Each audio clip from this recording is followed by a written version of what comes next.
As the Chairman said, I'm presenting this on behalf of my colleagues, Dr. Sally Basker and Dr. Paul Williams. I did wonder whether I should have equipped myself with a Makaraba football helmet for protection before venturing into this subject.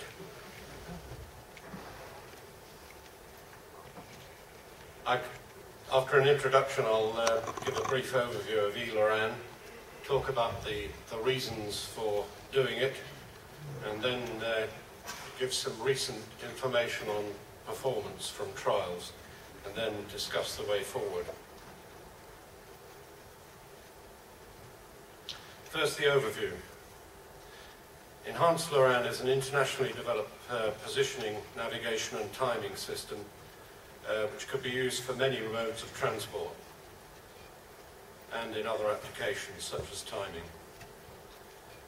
eLORAN can meet the accuracy, availability, integrity and continuity performance requirements for aviation non-precision approaches as well as for maritime harbour entrance and approach manoeuvres, and for land mobile vehicle navigation and location-based services. It is a precise source of time and frequency for applications such as telecommunications. eLORAN is an independent, dissimilar complement to global navigation satellite systems. It allows GNSS users to retain the safety, security and economic benefits of GNSS even when their satellite services are denied.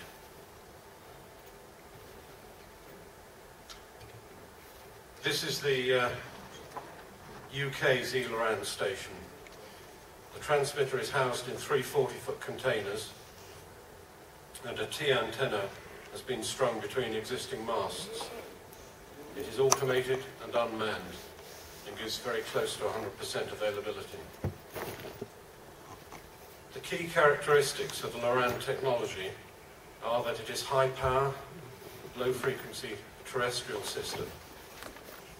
If you compare it with GPS, look at GPS as a 100-watt light bulb 20,000 kilometers away, broadcasting at 1500 megahertz.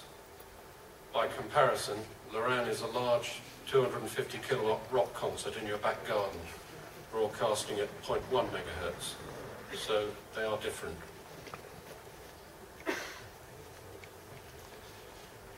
LORAN has evolved continuously over the last 50 years. From the original US Coast Guard LORAN-C in the 60s and 70s to modernized LORAN-C, which has been implemented in Europe with solid-state transmitters and the option of hyperbolic or range-range navigation, and using an ASF correction model, that is additional secondary factors correcting for the effects of land on the signal. Very few people needed to run that system, and with typical accuracies of about 100 meters. Then this has moved on to the prototype eLORAN in the 2000s, and the GLA system is an example of this. It has a data channel using the Eurofix protocol. It can be employed by all in-view receivers, has precise ASF surveys, and the potential for differential LORAN reference stations for maritime use. Typical accuracy is 10 to 20 meters. This system has been operating for 2 years now and is running continuously. eLORAN in the future will become operational in about 2013 and is based on that prototype eLORAN system, but with improved timing stability and mitigation of vulnerabilities to ensure high availability.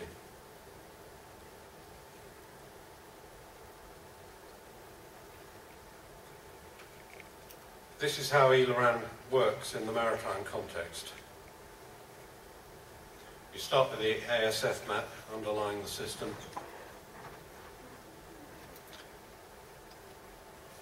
You provide reference stations on the shore, particularly in areas of high traffic density. And the LORAN station broadcasts the corrections from those reference stations. So you're just using one receiver to receive the whole service. This allows accuracies of around 10 metres. And the reference stations can actually be installed quite quickly. During recent trials, we've installed these in a couple of days to get them up and running. And there's the ship, of course. So what are the reasons for doing this? The first driver for ELORAN is GNSS vulnerability. At a signal level, we all know that GNSS is vulnerable to unintentional and intentional interference. The use of GPS jammers has long been foreseen in navigation circles, but it has become a reality as criminals employ them to overcome tracking systems to steal vehicles. We know that cheap low-powered jammers are readily available, and they are configured to jam all GNSS signals, civil and military, all frequencies, as well as mobile phone reception. So just providing another GNSS or another frequency is not necessarily a solution. This is an example of one of those jammers. And as pointed out in an earlier presentation, if you look on the internet, you can find a great deal of interest in this subject.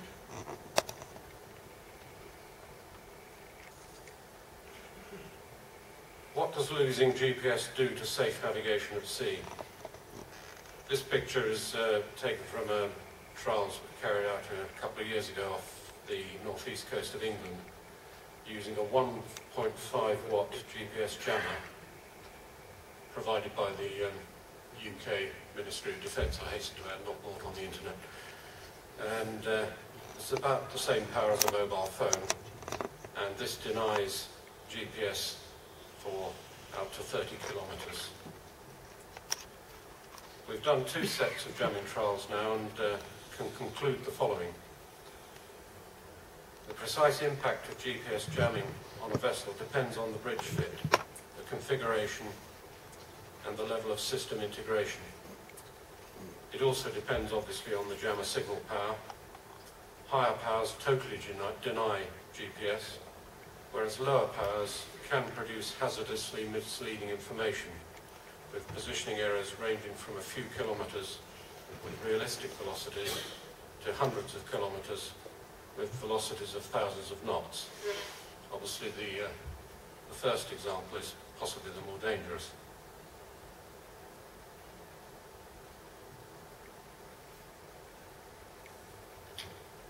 So, today's requirement is for resilient positioning, navigation and timing, or PNT.